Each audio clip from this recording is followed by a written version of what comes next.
লঙ্কা খেয়ে একটু মিষ্টি মিষ্টি করে হা হু করো, এই তো এবারে মজা লাগবে।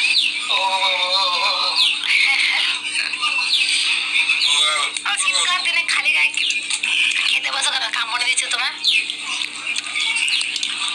সব খেয়ে নাও না। লঙ্কা চাটনিতে লঙ্কা দিলে ঝাল ঝাল লাগবে, তবে তো মুখটা ছাড়বে। আর বাবা যেন চাটনিতে কত সরু লঙ্কা দিত, ঝাল ঝাল হতো, এক ফোঁটাতেই খাওয়া হয়ে যাবে ভাত। ভাগ্যিস আমড়া গাছটা ছিল, তাই মন ভরে খেলাম। একদিন একটা আমড়ার জন্য কত দুঃখ পেয়েছি। তথাস্তু, কি আশীর্বাদ দিলে তোকে রান্না করে খাওয়ার জন্য? যেন আমি দুঃখ করে মরি? তাহলে কি তথাস্তু, কি আশীর্বাদ বলো? না, আমি কোনোদিন সুখে থাকতে পারবো না। আমার এত দুঃখ নিয়ে আমি কি করে সুখে থাকবো?